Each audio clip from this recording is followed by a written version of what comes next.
Ladies and gentlemen, federal employees, welcome back. Today we're talking about what if you have $300,000 in your thrift savings plan?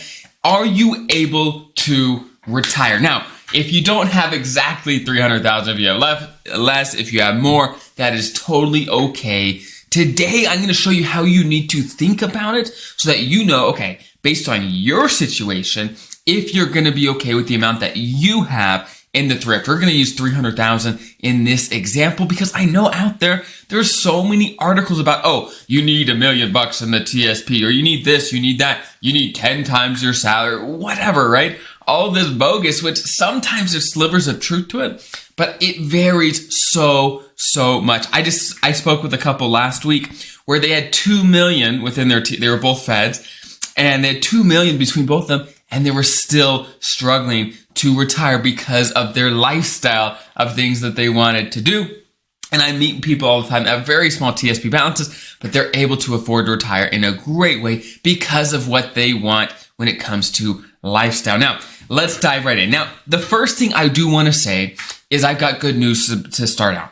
Good news is when you read these articles that are non-Fed specific out there, there's one thing you can tell yourself is it's different for you. As a federal employee, you've got a pension. You've got the pension, which is so powerful, because when, let's say, a non-federal article says, hey, you need $1 million or whatever it is, well, they might. If they don't have a pension, if they only have Social Security, they're going to need more money than you in investments to be able to replicate the same income, because you're going to have your Social Security, maybe the FERS supplement, and a FERS pension. That is a great advantage. And let me just give you a taste for what this is, okay? So let's say that basically, let's just kind of give you a taste of how valuable your pension is and how much someone else would have to replicate what your pension is all about. Now, this is going to be using the 4% rule, okay? Let's say that your pension is $2,000 a month actually in your bank account ready to go to spend, okay? To be able to replicate that sort of thing, you're going to need close to 600,000, just using the 4% rule, just simple math here.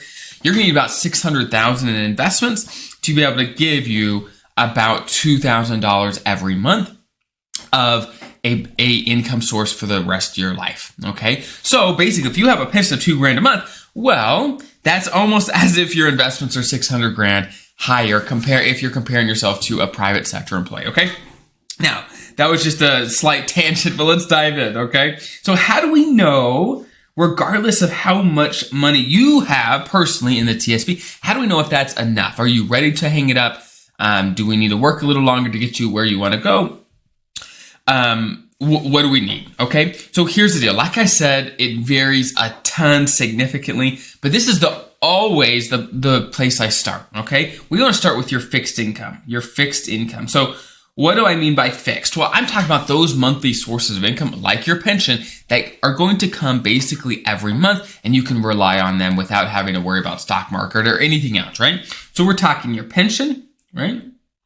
Talking your pension, and we're talking Social Security or the FERS supplement, depending on when you retire, and things like that, okay? So this is where you want to start. So if you don't know your numbers for what your pension's going to be at retirement or what your Social Security is going to be, you're going to want to get those, okay? So for your pension, I've got other videos helping you calculate how that comes to be. You can also go to your HR and say, hey, I want to get this calculated. Sometimes they'll run estimates for you. Sometimes they'll give you access to a software that'll help you do it. For when it comes to Social Security, you just go to ssa.gov. You can make an online account and request a statement where it'll give you an estimate of what your Social Security benefits are going to be depending on when you start it. That's where I start. You got to do that first, okay? Find out what your pension is going to be, or your Social Security, or the FERS supplement if you're going to retire before 62, okay? Now, here's the deal. Let's assume in this situation that you're retiring at 62, just to keep it easy on me, okay?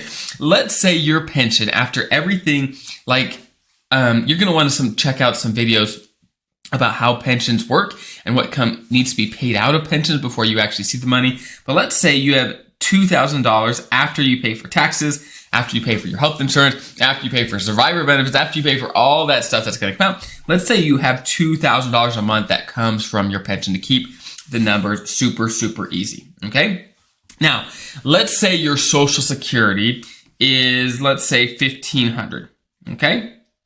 So, and again, that's after taxes, after Medicare, anything else that might come out of that. So $1,500 from Social Security. So if we add that up, that means per month, you're looking at $3,500 before we think about your TSP, before we look at your investments to figure out if you got enough in there. We got to start with how much is going to come in every month just on its own, okay? Again, my assumption here is $2,000 net after everything comes out is deducted from your pension, and then $1,500 again net from your Social Security. So let me clean up my whiteboard here. If you're on the podcast, I'm just writing out on my whiteboard all these numbers so it's easy to see for those on the YouTube channel, okay? So let's go ahead. Now we've got $3,500, okay? $3,500 we know is going to come in every single month, okay? Now, how do we know if the $300,000 we have in the thrift is going to be enough? Well, let's again use the 4% rule. If you don't know what the 4% rule is, you can Google it. I've got videos on it. Basically, this is what it says. It says, hey, how do we figure out an amount that we can withdraw from your investments every single year and never worry about running out of money? And long story short, for the first year, you're going to want to take whatever your balance is. Okay, so if you have 300,000, right? 300,000, let's multiply that by 4%, okay? So 300,000 multiplied by 4% is $12,000. $12,000, and that's on a yearly basis. So in year one, you would take $12,000 out. So if you have 300 grand, you can afford to take $12,000 out, which is, if we divide by 12, of course, $1,000 per month, okay? Now, if that comes out of your traditional TSP, let me actually write some of this up.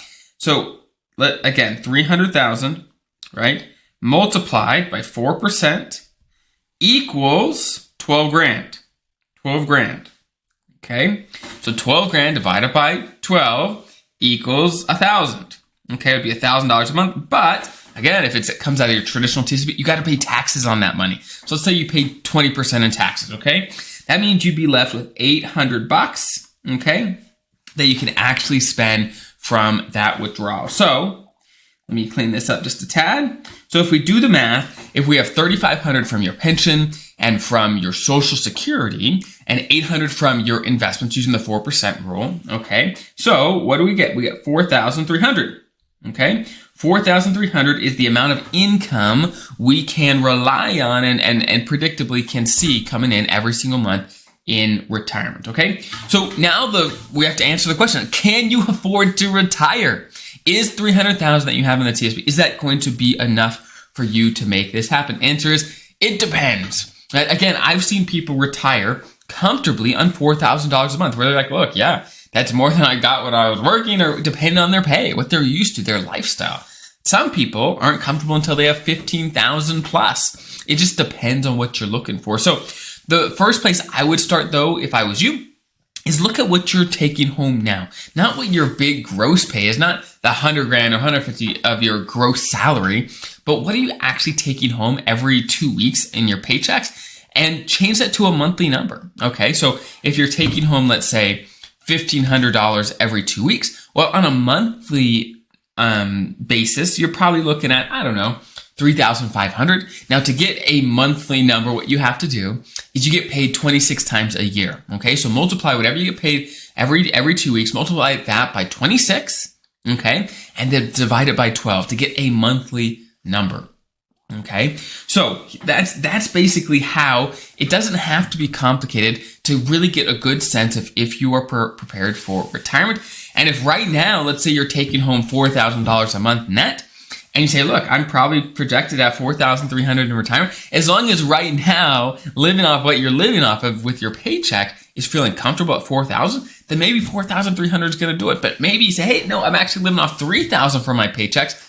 I'm probably going to have to keep working if my goal is to replicate that. Not everyone's goal is. And sometimes maybe you're going to pay off your mortgage by retirement. If that's the case, then maybe your expenses will drop by $1,500 or $2,000 or depending on what your mortgage is, right? So that is the way you're going to want to approach these sort of things. When you start reading how much you need in the TSP, just remember, ignore that all. You got to run your own numbers so you know for you how comfortable you want to be. Because at the end of the day, you do want to have some margin, meaning a little buffer between what you have in retirement and what you need in retirement. If you need exactly $4,300 and that's exactly what you're going to get every month, it may be a little tight. Maybe you want some wiggle room so that as things come up, as things change, you've got some wiggle room in your numbers, okay? So I hope that's helpful. If there's any other angles and different scenarios you want me to run, there is a link below in the description to submit questions and things that we base our future content on. So I hope this is helpful. Have a great rest of your day and happy planning.